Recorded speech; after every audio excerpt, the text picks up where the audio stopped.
بسم الله الحمد لله والصلاة والسلام على رسول الله صلى الله عليه وسلم. tumutendereza Allah n'amatenda amalungi era nga majjuvu. Tumusaba okusaasira n'emirembe ku mubaka Muhammadin sallallahu alayhi wasallam. Tukyagenda mu maaso n'omusomo gwaffe nga twolekedde ekitundu ekyokubiri ku musomo gwaffe ogwa aljamu bayna salatayn wa ahkamu salati almusafir. Nga tukyagenda mu maaso n'ekitundu ekyokubiri, omusomo twagutuuma okugatta esswala wamu n'amateeka g'esswala y'olugendo. Ng'olunaku olwaleero tugenda kubeera nga tutunuulira okusaala esswala ng'obudde bwayo tebunnatuuka. Gwe mutwe gwe tugenda okubeera nga tutunuulira, tubeere nga tugutunuulira, then oluvannyuma tujja kubeera nga tulaba obukwakkulizo bw'okugatta esswala, tusobole okubeera nga tweyongerayo mu maaso insha Allah. Wadde nga twannyonnyodde nti omuntu bw'aba n'ekizibu agatta esswala ezigattibwa, naye ate waliwo okuba n'ekizibu oba obuzibu ng'osuubira nti bwe bunaabeererawo ojja kubanga otawaana n'osalawo esswala y'obudde obwo ogisaale nga bukyali. Bw'eba tegattibwa togigatta ku ndala, wano okusingira ddala ntegeeza subuhi. Waliwo baganda baffe naddala abatambuze oba abasuubuzi, subuhi etera nnyo okutuuka ng'obudde obwo batawunkana na maali. Kati kye bakola kusigala nga n'emmambya oba kugisaala nga n'emmambya tennasala. Emmambya egenda okusala ng'oli subuhi yagisadde dda ku ssaawa 10 oba 11, era abamu batuuka n'okwewaana bwakulaba ng'osadde emmambya emaze okuvaayo n'agamba nti nze namaze dda okusaala sikyalina bbanja lya subuhi. Bambi obwo buba butamanya. Linda obudde bwa subuhi butuuke olyoka ogisaale. Emirimu egikutawaanya tegisinga swala. Mu ngeri y'emu n'oyo agenda okusimbula ng'alina gy'alaga mu lugendo bw'asimbula nga mayambya tennasala takkirizibwa kusaala subuhi. Alinde mu subuhi etuuke oba anaasaalira eyo mu maaso gy'alaga. Ebyo byombi bye birema anaasaalira mu kidduka nga bwe tunnyonnyodde oba bwe tujja okwongera okubeera nga tunnyonnyola mu maaso insha Allah. Ku bigambo ebyo sirina kye nnyinza kwongerako. Nsaba Allah atuwe okumutya, okumanya eddiini ye wamu n'okugyagala. Allahumma amin. Katugendera obutereevu ku bukwakkulizo obw'okugatta esswala. Obukwakkulizo bw'okugatta esswala tugenda kubeera nga tutunuulira obukwakkulizo buno buwererako ddala, naye akasookera ddala wateekwa okubaawo kw'ensonga egattisa esswala. Tukkirizibwa okugatta esswala nga tulina ensonga etegerekeka. Tetumala gagatta swala kuba buli swala erina ebiseera byayo ebyalaalikibwa obulungi mu Qur'an ne hadithi za Nabbi sallallahu alayhi wasallam entuufu. Akakwakkulizo ak'okubiri kwe kuliraanyisa esswala ezigenda okusaalirwa mu kiseera ekimu. Esswala nga bwe zaalaalikibwa mu nsengeka yaazo, okugeza bwe tugatta dhuhuri ne asuri tetukulembeza asuri ku dhuhuri, wabula zisaalwa nga Nabbi sallallahu alayhi wasallam bwe yazisaalanga.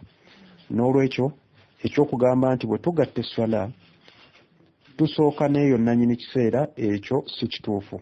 Era esswala ya Maghrib bw'ebanga ye yakuyiseeko n'ogenda mu muzikiti n'osanga nga bagenda kusaala Isha, teweegatta ku swala yaabwe, dda wabbali osaale Maghrib, bw'omala beegatteko osaale nabo Isha, kuba nkakasa ojja kubasanga bwe muba mwatandikidde kumu. Bw'omaliriza nga Isha bagimaze, weesaaze Isha. Mpozi waliwo n'engeri endala ey'okubeera nti osobola okubeera nti gwe osaala nabo n'oyabeera nti enniya yo gyawukanya ku yaabwe, nga bwe twakinyonnyola engeri gy'osobola okusaala Magribi n'abasaala Ishaa'i, naye mu ngeri efaanaganako bweti njagadde nkireete kisobole okubeera nga kitegeerekeka mu ngeri ennyangu. Obujulizi obulaga nti esswala ebbiri bwe zisaalirwa mu kiseera ekimu tusooka n'esooka mu nsengeka yaazo ey'olunaku buva mu hadiisi eno wammanga. Nga hadiisi eno an Jabir bin Abdallah qaal, eva ku Jabir bin Abdallah agamba nti jaa Umar yawma al-Khandaqi faja'ala yasubbu kufaran Quraish wa yaqul lumu Umaru yajja we twali ne Nabbi sallallahu alayhi wasallam olunaku lwe twalwaniramu olutalo lw'okusima enkoko. Umaru yajja n'atandika okuvuma bakafiri mu Bakuraishi, bwe yamala n'agamba, ya Rasulallah, ma sallaytu al-asr hatta qadat shamsu an taghiba. Faqala Nabi sallallahu alayhi wasallam, wa anna wallahu ma sallaytuha. Umaru agamba Nabbi nti sifunye budde busaala asiri, enjuba etuuse kugwa nga sigisadde. Nabbi naye kwe kugamba nti wallahi nange sinnagisaala. Baada qal, olutalo bwe lwaggwa Nabbi sallallahu alayhi wasallam fanazzala illa bitahan fatawadda'a wa salla al-asr ba'da ma ghabat thumma salla al-maghrib ba'daha. Olutalo bwe lwaggwa Nabbi sallallahu alayhi wasallam yayimirirako mu kitundu ekiyitibwa Butuhan, n'afuna wudhu, n'asooka asaala eswala eya asir, olwo nga n'enjuba emaze okugwa, bwe yamala n'asaala maghrib oluvannyuma lwa asiri. Hadithi eyo eri mutafakun alayhi ng'esangibwa mu Bukhari namba 945, mpozi ne Muslim namba 631. Hadithi eno ekiraga bulungi nti Nabbi sallallahu alayhi wasallam teyasooka kusaala swala nanyini kiseera ng'abasinga obungi bwe balowooza, wabula yasooka na swala y'emabega eya asiri n'alyoka asaala nanyini kiseera maghrib. N'olwekyo tetukulembeza swala ku ndala, wabula tuzisaale nga tugoberera ensengeka yaazo. Tusooka n'esooka ne tuzaako eddako singa tubadde tugenda kuzisaalira mu kiseera kimu. Ekyo kye kigambo ekituufu okusinziira ku hadithi ya Nabbi sallallahu alayhi wasallam egamba nti sallu kama ra'aytumuni usalli, musaale nga bwe mulaba nsaala. Mpozi kino twetaaga okubeera nga tukyetegereza. Singa obadde olina esswala ey'emabega ekubanjibwa n'otuuka mu muzikiti nga bagenda kusaala, amakulu nga bagenda kusaala jjama, nga gwe esswala ekubanjibwa efaananya ensaala naye egenda okusaalibwa, okukkirizibwa okubeegattako nga gwe enniya gy'olina ya swala ey'emabega empeera za jjama ozifuna. Ekyokulabirako, bagenda kusaala asiri ate nga gwe obanjibwa dhuhuri, beegatteko nga gwe osaala dhuhuri wadde nga bo bagenda kusaala asiri. Mu ngeri y'emu, singa weerabidde swala ya asiri n'ogijjukira nga bagenda kusaala isha, beegatteko n'enniya yo eya asiri, bw'omala kimiswala osaale isha bo gye bamaze. Esswala ezo zombi zifaananya ensaala, wabula ekyo tekikola ku maghrib. Bw'otuukibwako obuzibu bwe butyo, asiri ku maghrib oba maghrib ku isha, kola Nabbi sallallahu alayhi wasallam kye yakola ku asir ne maghrib. Mu kyafaayo kitwakamala okulaba, eyo y'ensomesa esinga okuba entuufu ku nsonga eno. Nga tugenda kakwakulizo akookusatu, okugatta tekubeera wakati wa swala ya subuhi na swala ndala, wadde wakati wa asiri ne magharibi. Okugatta swala kubeerawo wakati wa dhuhuri ne asiri oba magharibi ne isha. Tewali kugatta Nabbi sallallahu alayhi wasallam ku yasomesa kutali okwo. Imamu Nawawi yagamba bw'ati ku nsonga eno, tekikkirizibwa kugatta swala ya subuhi ku ndala wadde asiri ku magharibi. Era nga ojja bisanga mu fatawa ya Ibn Taymiyyah, obeere ng'osoma ku muzingo namba 22 oba ku muzinga ogwa 22 namba 31. Ensonga zino zekkaanye nnyo ku nsonga y'okugatta. Esooka, tukkirize amakulu mu bye tulabye, tukiraze emabega nti Nabbi sallallahu alayhi wasallam yagattako esswala ya asiri n'agisaalira mu kiseera kya maghrib. Ekyo tekiraga nti yagatta asiri ku magharibi, era bwe yali asaala enniya gye yalina oba gye yali alina ng'asaala esswala ezo tekwali kugatta, wabula yasaala asiri mu budde bwa maghrib olw'ekizibu ekyamutuukako nga hadithi bw'ekirambika, era ekyo kye yakola tekyali kiteeketeeke. So nga okugatta kwe twogerako kuba kuteeketeeke olw'obujulizi obukiraga. Embeera y'olutalo gye baalimu yali yakazigizigi ng'essaawa yonna omulabe abatuukako, kati mu ngeri y'okwetaasa beekanga ne asuli ebayiseeko basajja battu kwe kugisaalira mu budde bwa Magribi. Ensonga ey'okubiri okubeera n'enniya nti ogenda kugatta era n'otandika esswala esooka. Tekyetaagisa bw'oba onoogatta osooke kuba na nniya nti ngenda kugatta. Osobola okufuna ensonga oba ekirowoozo ky'okugatta nga n'esswala esooka ewedde. Kuba ensonga ekugattisa osobola okugifuna nga wakamaliriza esswala esooka. Bw'atyo Sheikh Ibn Baz, Uthaymin ne Albani n'abalala bwe bannyonnyola ensonga eno era gisomeeko mu Sharhul Mumta' omuzingo ogwokuna osome okuva ku 4 mpaka ku 41. Ensonga ey'okusatu olumala esswala esooka ng'osalirawo ey'okubiri. Kino nakyo si tteeka, osobola okusaala esswala esooka bwe wabaawo ekintu ekyamangu ekitalinda ky'oyagala okukola osobola okumala okukikola bw'omala n'osaala esswala eddako. Sheikh Ibn Taymiyyah ku nsonga eno yatuuka n'okugamba nti omuntu singa asaala emu ku sswala ezigattibwa okugeza nga dhuhuri n'agisaalira wakaawe endala eddako ategeeza asiri bw'agisaalira mu muzikiti ekyo tekiri mu buzibu bwonna. Era bw'oba oyagala soma mu Al-Fatawa omuzingo ogwa 24 osoma okuva ku 54 mpaka ku 55 oba mu Al-Mughni omuzingo ogwokubiri namba 1024. Ensonga ey'okuna okugatta tekuteekwa kuba mu muzikiti wokka wabula kubeera wonna abantu we basaalira jjama ne bwe gutabeera muzikiti. Ekikulu kubaawo nsonga ebagattisa. Ensonga ey'okutaano okugatta tekuba kwa abantu nga bangi oba abasukka ku omu wabula ne bw'oba omu ng'olina ensonga ekugattisa ogatta.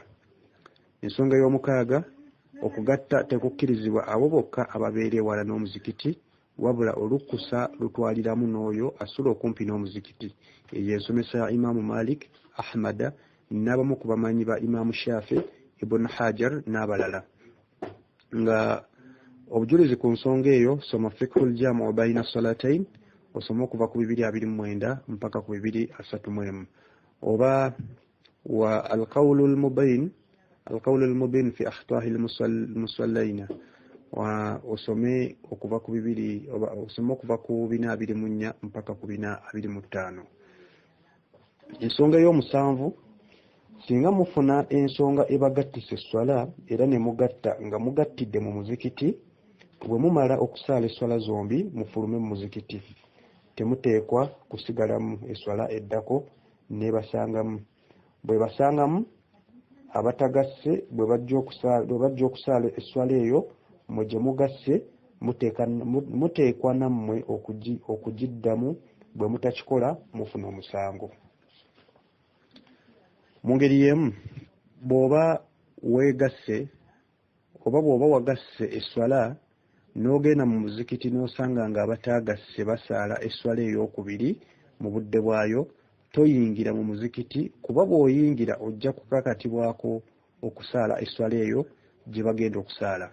Era singa obadde oyitawo buyisi era amateeka tegakulagira kwetaba mu sswala yaabwe. Obujulizi obukakasaako okuddamu okusaala wadde nga wasadde bwe buno. Ngenda kuleetayo hadiisi zigenda kubeera 2 zokka naye oluvannyuma nja kubeera nga nzibasomera nga bwe mbawa amakulu gaazo naye oluvannyuma lw'okuzisoma nja kubeera nga mbawa emigaso egifunibwa mu hadiisi ezo. Hadiisi esooka an Yazid bun al-Aswad radiyallahu anhu qaala agamba nti shahadtu ma'a nabi sallallahu alayhi wa sallam hijjatahu fasallaytu ma'ahu salatu subuhi fi masjid al-Hayfi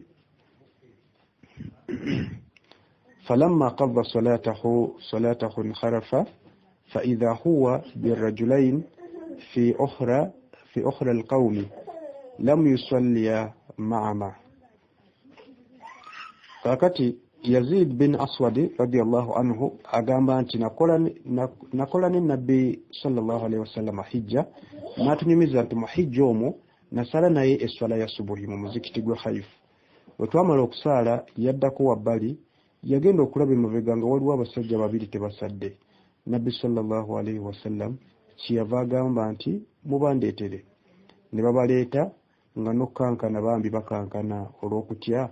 N'ababuuza nti kiki ekibaganya okusaala naffe?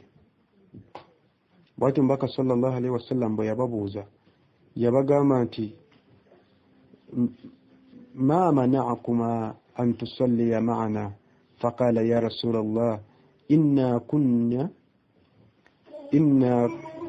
kunna qad sallayna fi rihalina قال فلا تفعل إذا صليتما في رحالكما أتيتما مسجد جماعة فصلي معهم فإنها نافلة. Bw'atyo omubaka alayhi salatu wassalamu bwe yabagamba, bwe yababuuza nti kiki ekibaganya okusala naffe, ne bamuddamu nti we tujjidde wano tubadde tumaze okusalira ewaffe. Kyava baddamu nti ekyo kye mukoze temuddamu okukikola. Bwe musaaliranga ewammwe oluvannyuma ne mujja mu muzikiti omakulu omuzikiti ogusaaza ejjama ne musanga nga basaala, musaalenga n'abantu abo. N'amaliriza nga bagamba nti mazima eswala eyo ebabalwako nga eya sunna. Hadithi endala, sahabi ayitibwa Mihjani yasaalira ewuwe mu bantu be, oluvannyuma n'ajja mu muzikiti ne baziina ne bakima eswala. Nabbi sallallahu alaihi wasallam n'alaba Mihjani ng'ali wabbali tasadde, n'amubuuza bw'ati, yagamba ma mana'aka an tusalliya, kiki ekikuganya okusaala naffe? Alasta birajuli muslim, toli musiraamu? Qaala, sahabi n'addamu nti balla walakin kuntu qad sallaytu fi ahli. Sahabi addamu n'agamba nti balla walakin kunta qad sallaytu fi ahli, amakulu nti ndi musiraamu wabula mbadde maze okusaalira eka. Faqala rasulullahi sallallahu alaihi wasallam, nabbi sallallahu alaihi wasallam kwe kumugamba nti idha ji'ta fasalli wa in kunta qad sallaita. N'agamba nti bw'obanga ozze mu muzikiti n'osanga nga basaala obanga bagenda okusaala, naawe saala nabo newankubadde ng'omaze okusaala. Nga hadithi eyo eri mu Sunan an-Nasa'i namba 857 oba mu Sahihul Jami' osobola ogisanga ku 408. Era nga hadithi zezo ebbiri zembadde mbasuubiza, wabula emigaso egifunibwa mu hadithi ezo ngenda kubeera nga ndeetayo emigaso okuva mu jjo, kigenda kubeera emigaso nga 7 oba wanga kandete emigaso nga 9. Barakallahu fikum okuva mu hadithi ezo, nga ogusooka okkirizibwa okuddamu okusaala wadde nga wasadde jama bw'oba nga oyingidde mu muzikiti n'osanga nga basaala. Ekyokubiri, ejjama eyo ogiyingiramu naye nga sunna, kyentegeeza tobalibwa nga atannasaala wabula oyingiramu lwa kugondera kiragiro kya Nabbi sallallahu alaihi wasallam, kuba bw'atyo bwe yalagira. Omugaso ogwokusatu, esswala gye wasoose okusaala naddala nga yabadde ya jjama yeetwalibwanga amakulu ey'ekattala. Esswala gye wasoose okusaala naddala nga yabadde ya jjama yeetwalibwanga, ekigambo kino kinemye okunnyonnyola. Kati eno ey'okubiri ogifunamu mpeera lw'okugondera kiragiro. Amakulu kati eno gitwala, eno ebeera nga sunna. Wali omubaka alayhi salatu wassalamu kyagambye nti babadde agamba bali abasajja babiri n'abagamba nti idha sallaytuma fi rihalikuma ataytuma masjid jamaa fasalliya ma'ahum fa innaha nafila. Amakulu nti bwe musaaliranga ewammwe oluvannyuma ne mujja ku muzikiti ogusaaza ejjama ne musanga nga basaala, musaalenga n'abantu abo, mazima esswala eyo ebabalwako ng'eya sunna. Kati ndowooza wano kitegeeza kubanga mwe mbadde njagala okujja omugaso guno. Omugaso ogwokuna, singa mu kusooka wabadde osadde wekka, bw'oddamu empeera z'ofuna ziba z'amadaala 27. Nga bwe tukimanyi obulungi mu hadithi egamba nti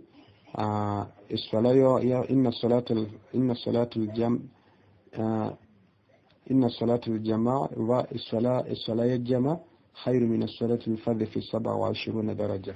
esinga esswala y'omuntu asadde yekka amadaala 27.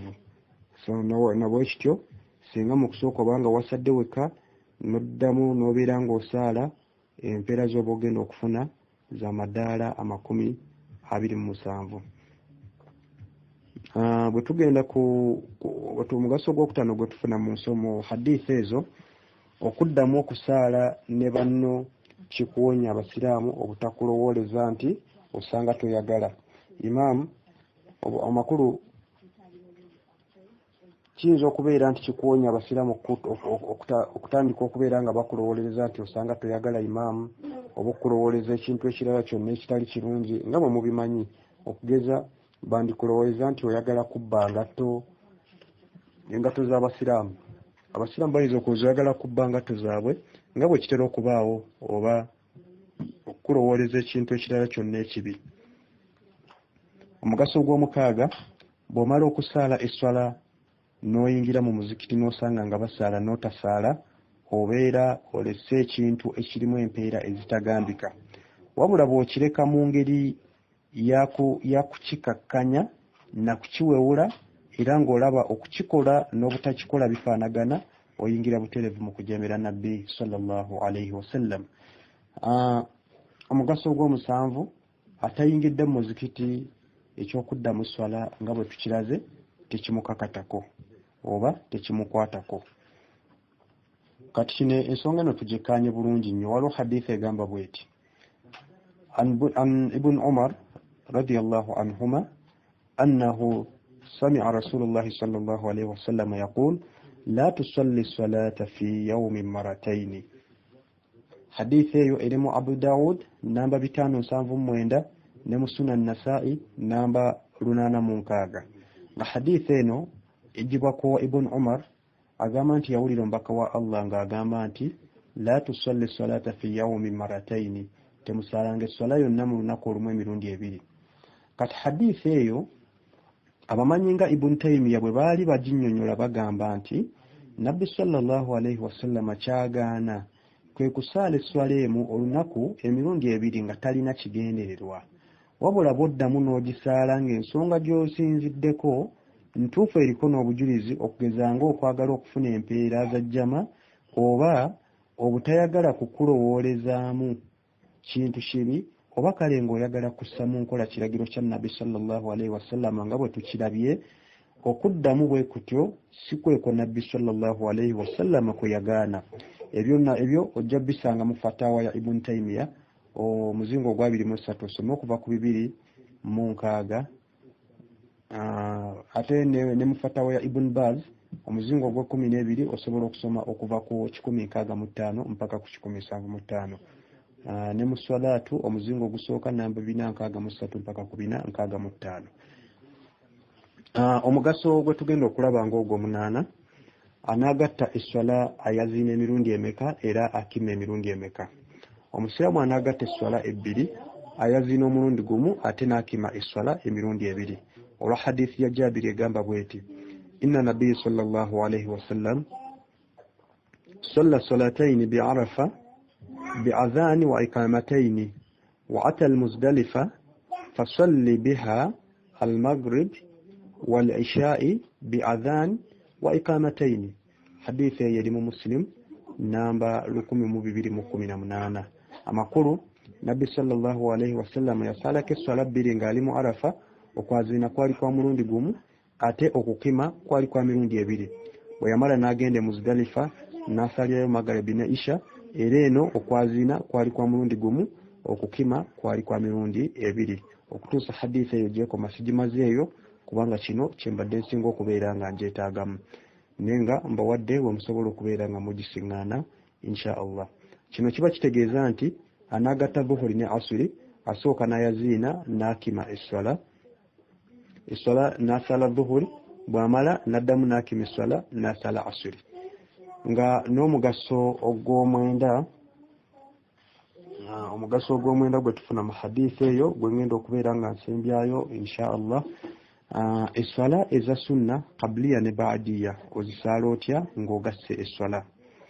Omu ku bamanyi ayitibwa Nawawi yagamba mu makulu g'ebigambo bye nti anagatta dhuhuri ne asiri akola bwati asooka n'asala qabliya ya dhuhuri bwamala n'asala dhuhuri bwamala n'asala asiri bwamala n'asala baadiya ya dhuhuri olwo nazzaako qabliya ya asiri n'asembyayo baadiya ya asiri ebyo bisange mu fiqhul jamu baina salatayn bi'udhri wal matri ojja kubeera ng'obisiŋŋaana ku namba 244 ngenda kusaba mbeere nga nkomye wano omusomo gwaffe ogw'olwaleero tujja kubeera nga tutandikirawo omulundi omulala insha allah tukyalina bingi ebyokutunuulira nga omusomo gwaffe gwe tujja okubeera nga tuzzaako insha allahu taala tujja kubeera nga tulaba nti bw'ogatta esswala ebbiri n'omaliriza esswala esooka totandika ndala nga tokoze ekimu ku bisatu ebisatu ebyo mwe mulimu okukyusa ekifo okubaako ky'oyogera oba okufuluma n'odda awo tujja kwongera okubeera nga tugaziyaawo omulundi ogujja insha allah tulyoke tutandike esswala y'olugendo oba eya safaari naye tusobole okubeera nga tugyetegereza insha allah tumusaba allah atuwe obuwangaazi tumusaba atuwe okutegeera n'okumanya n'okuteeka mu nkola byonna bye tuyiga innahu waliyu dhalika walqadiru alayhi allahumma amin innahu waliyu dhalika walqadiru alayhi اللهم آمين وفق الله الجميع لما يحبه ويرضى والحمد لله رب العالمين